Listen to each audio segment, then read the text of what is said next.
Hi friends, welcome to Noura's kitchen. അപ്പോൾ നമ്മൾ കുക്കിങ്ങിലേക്ക് പോകുന്നതിൻ്റെ മുന്നേ തന്നെ എല്ലാവരോടും എന്നും പറയുന്ന പോലെ ചാനൽ ആദ്യമായിട്ട് കാണുന്നവരാണെങ്കിൽ സബ്സ്ക്രൈബ് ചെയ്യുക, കൂടെ ബെല്ലൈക്കൺ കൂടി ക്ലിക്ക് ചെയ്യുക. അതുപോലെ തന്നെ വീഡിയോ നിങ്ങൾക്ക് ഇഷ്ടപ്പെട്ടാൽ ലൈക്ക് ചെയ്യുക, ഇഷ്ടപ്പെട്ടില്ലെങ്കിൽ ഡിസ്ലൈക്ക് അടിക്കുക, കമൻറ്റുകളൊക്കെ അറിയിക്കുക. ഓക്കെ, അപ്പോൾ ഇനി നമുക്കിന്ന് എന്താ ഉണ്ടാക്കാൻ പോകുന്നത് നോക്കാം. ഇനി ഞാനിവിടെ ഉണ്ടാക്കുന്നത് ഒരു സ്റ്റൂ ആണ്. നമ്മളെ വെള്ളപ്പം, അതുപോലെ തന്നെ അപ്പം എന്നൊക്കെ നല്ല മാച്ചായിട്ടുള്ള നല്ലൊരു സ്റ്റൂ ആണ് തയ്യാറാക്കിയെടുക്കുന്നത്. അപ്പോൾ എങ്ങനെയാണിത് ഉണ്ടാക്കിയെടുക്കുന്നത് നോക്കാം. ഞാനിതിൽ ഫ്രോസൺ ആയിട്ടാണ് ക്യാരറ്റും മറ്റേ ഗ്രീൻ പീസൊക്കെ ഉപയോഗിച്ചിട്ടുള്ളത്. അപ്പോൾ എങ്ങനെയാണ് ഇതിൻ്റെ തുടക്കം എങ്ങനെയാണെന്ന് നമുക്കൊന്ന് നോക്കാം. ആദ്യമായിട്ട് തന്നെ ഞാനിവിടെ ഒരു പാന് നല്ലോണം ചൂടായിട്ട് അതിലേക്ക് വെളിച്ചെണ്ണ ഒഴിച്ചു കൊടുക്കുന്നുണ്ട്. പാകത്തിനുള്ള വെളിച്ചെണ്ണ ഒഴിച്ചു കൊടുക്കുക. അത് നല്ലോണം ചൂടായി വരണം. ഇപ്പോൾ വെളിച്ചെണ്ണ നന്നായിട്ട് ചൂടായി വന്നിട്ടുണ്ട്. ഇനി അതിലേക്ക് ജീരകം ചേർത്ത് കൊടുക്കുകയാണ്. ഈ സമയത്ത് നിങ്ങൾ കടുകൊക്കെ പൊട്ടിച്ചിട്ടാണ് സ്റ്റൂ ഉണ്ടാക്കുന്നതെന്നുണ്ടെങ്കിൽ ഈ സമയത്ത് കടുക് ചേർത്ത് കൊടുത്താൽ മതി. ഇപ്പോൾ ഞാൻ ജീരകം ചേർത്തിട്ടുണ്ട്. ജീരകം നല്ലോണം ചൂടായി വന്നിട്ടുണ്ട്, പൊട്ടി വന്നിട്ടുണ്ട്. ഇനി അതിലേക്ക് ഞാൻ ഇഞ്ചി വെളുത്തുള്ളിയും കൂടി അരച്ചിട്ടുള്ള ഒരു പേസ്റ്റ്, അത് 1 ടീസ്പൂൺ ചേർത്ത് കൊടുത്തു. അതും കൂടെ ചേർത്ത് നല്ലോണം ഒന്ന് ഇളക്കിയെടുക്കുക. ആദ്യം തന്നെ എണ്ണയിലേക്ക് അത് ചേർത്ത് കഴിഞ്ഞാൽ അതിൽ എന്താ പറയുക, എണ്ണയിൽ കിടന്നതൊന്ന് മുരിയുമ്പോൾ വല്ലാതെ നമുക്ക് കറിയിലേക്ക് ഇഞ്ചിയുടെയും വെളുത്തുള്ളിയുടെ ഒരു കുത്ത് അനുഭവപ്പെടില്ല. അപ്പോൾ അത് നല്ലോണം ഒന്ന് മൂത്ത് വന്നിട്ടുണ്ട് ഇഞ്ചിയും വെളുത്തുള്ളിയും.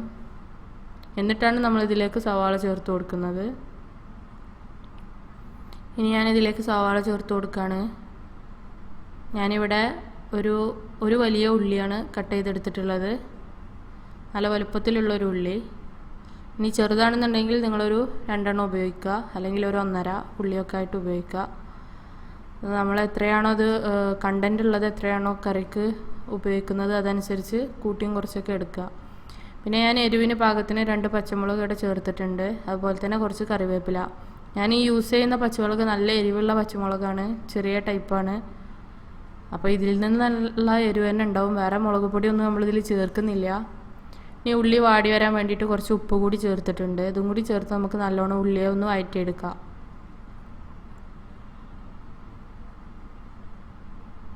നമ്മൾ ഇഞ്ചി വെളുത്തുള്ളി ആദ്യം എണ്ണയിലിട്ടതുകൊണ്ട് അടി പിടിക്കാതെ നോക്കണം അങ്ങനെ ഇളക്കുമ്പോൾ. അപ്പോൾ ഇടയ്ക്കിടയ്ക്കൊന്ന് ഇളക്കി കൊടുക്കാം. ഇപ്പോൾ ഉള്ളി നല്ലോണം ഇവിടെ വാടി വന്നിട്ടുണ്ട്. ഇനി ഞാൻ ഇതിലേക്ക് ഗരം മസാലയാണ് ചേർത്ത് കൊടുക്കുന്നത്. അപ്പോൾ നമ്മൾ വേറെ മസാലകളൊന്നും ഇതിൽ ചേർക്കുന്നില്ല, ഈ ഒരു ഗരം മസാല മാത്രമാണ്. അതുപോലെ മഞ്ഞൾപ്പൊടി, മുളക് പൊടി ഒന്നും ചേർത്തിട്ടല്ല ഈ സ്റ്റൂ ഉണ്ടാക്കുന്നത്. ഇത് ഗരം മസാല നമ്മൾ പാകത്തിന് ചേർത്തിട്ടുണ്ട്. ഒരു 1/2 ടീസ്പൂണോളം ഞാൻ ചേർത്തു. അതും കൂടെ ചേർത്ത് നല്ലോണം വഴറ്റിയെടുത്തു. അപ്പോൾ നല്ല വഴന്ന് വന്നിട്ടുണ്ട് നമ്മൾ ഉള്ളിയും എല്ലാം കൂടെ. ഇനി ഞാനിതുപോലെ മിക്സ്ഡ് ആയിട്ടുള്ള ഫ്രോസൺ, അതിൽ ബീൻസ്, ക്യാരറ്റ്, അതുപോലെ തന്നെ ഗ്രീൻ പീസ്, ഇതൊക്കെ കൂടി മിക്സായിട്ട് വന്നിട്ടുള്ളതാണ്. അപ്പോൾ ഈ ഫ്രോസൺ വെച്ച് ചെയ്യുമ്പോൾ നമുക്കൊരു ചെറിയ മധുരം പോലെയൊക്കെ തോന്നിക്കും. ഇതിലതുപോലെ സ്വീറ്റ് കോണും ഉണ്ട്. അപ്പോൾ അതൊക്കെ കൂടി ചേരുമ്പോൾ ചെറിയൊരു മധുരം തോന്നിക്കും. പിന്നെ ഞാനിതിലേക്ക് ലാസ്റ്റ് ചേർത്തതിപ്പോൾ പൊട്ടാറ്റോ, ഞാനത് നമ്മളെ ചോപ്പറിൽ വെച്ചിട്ടൊന്ന് ചോപ്പ് ചെയ്തെടുത്തതാണ്. അങ്ങനെ വേണമെന്നൊന്നുമില്ല, നിങ്ങൾക്ക് വേണമെങ്കിൽ ഒന്ന് വേവിച്ചിട്ട് ചെറുതായി ഒന്ന് വേവിച്ചിട്ട് ചേർത്ത് കൊടുക്കുക, അല്ലെങ്കിൽ ചെറിയ പീസസ് ആക്കി അരിഞ്ഞാലും മതി. ഇതും കൂടെ ചേർത്ത് നമുക്ക് നല്ലോണം ഒന്ന് ഇളക്കി കൊടുക്കുക. ഇതൊന്ന് കുക്കായി വരാൻ വെയിറ്റ് ചെയ്യാം. ഒന്ന് അടച്ചു വെച്ച് കൊടുക്കുക, എന്നാൽ പെട്ടെന്ന് കുക്കായിക്കോളും. ഇപ്പോൾ ഇവിടെ കുക്കായി വന്നിട്ടുണ്ട്. നമ്മുടെ വെജിറ്റബിൾസൊക്കെ നല്ലോണം കുക്കായിട്ടുണ്ട്. ഇനി നമ്മൾ ഇതിലേക്ക് ചേർത്ത് കൊടുക്കുന്നത് തേങ്ങാപ്പാലാണ്. അപ്പോൾ ഞാനൊരു 1 കപ്പോളം തേങ്ങാപ്പാൽ ഞാൻ ഇതിലേക്ക് ചേർത്തിട്ടുണ്ട്. അതുകൂടെ ചേർത്തിട്ട് നല്ലോണം ഒന്ന് ഇളക്കുക. ഞാൻ 1-ാം പാൽ 2-ാം പാൽ വെച്ചിട്ടൊന്നും മാറ്റി വെച്ചിട്ടില്ല. അത്യാവശ്യം ഒരു തിക്നെസ് കിട്ടുന്നൊരു, എന്നാലും നമ്മുടെ ഈ ഉരുളക്കിഴങ്ങൊക്കെ ഉള്ളത് കൊണ്ട് തന്നെ പെട്ടെന്ന് തന്നെ കറി അങ്ങ് കുറുകിപ്പോവും. അപ്പോൾ ഒന്ന് അടച്ച് വെച്ചിട്ട് എടുത്തപ്പോൾ നല്ലോണം തിളച്ചിട്ടുണ്ട്.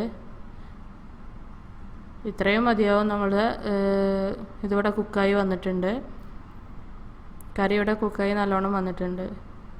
ഇപ്പോൾ സത്യം പറഞ്ഞാൽ ഇതിനകത്ത് നമ്മൾ തേങ്ങാപ്പാലിനൊരു മധുരം ഉണ്ടാവും. അതുപോലെ തന്നെ ഈ സ്വീറ്റ് കോൺ ഉണ്ട്.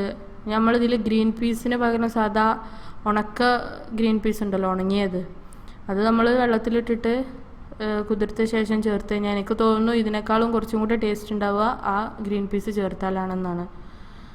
ഇനി ഞാനിതിലേക്ക് കുറച്ച് കുരുമുളക് പൊടി കൂടി ഇട്ടിട്ടുണ്ട്, നമ്മുടെ എരിവൊന്ന് ബാലൻസ് ചെയ്യാൻ. എരിവ് പച്ചമുളകിൻ്റെ ഭാഗമില്ലെങ്കിൽ ആ മധുരത്തിനൊന്ന് ചെറിയൊരു എരിവിട്ട് തടുത്ത് വെക്കാമല്ലോ എന്ന് കരുതിയിട്ട് കുറച്ച് കുരുമുളക് പൊടി ചേർത്തത്. അപ്പോൾ ഞാനിതിൽ ഏറ്റവും അവസാനം കുറച്ച് കട്ടിയിലുള്ള ഒരു പാലും കൂടി ചേർത്തിട്ടുണ്ട്. അപ്പോൾ ഇങ്ങനെയാണ് നമ്മുടെ ഇസ്റ്റു തയ്യാറാക്കുന്നത്. ഇതെല്ലാവർക്കും ഇഷ്ടപ്പെടും. അപ്പത്തിൻ്റെ കൂടെയും നൂൽപുട്ടിൻ്റെ കൂടെയൊക്കെ കഴിക്കാം. അപ്പോൾ എല്ലാവരും ട്രൈ ചെയ്ത് നോക്കുക. സബ്സ്ക്രൈബ് ചെയ്യാത്തവരുണ്ടെങ്കിൽ സബ്സ്ക്രൈബ് ചെയ്യുക. Thank you for watching.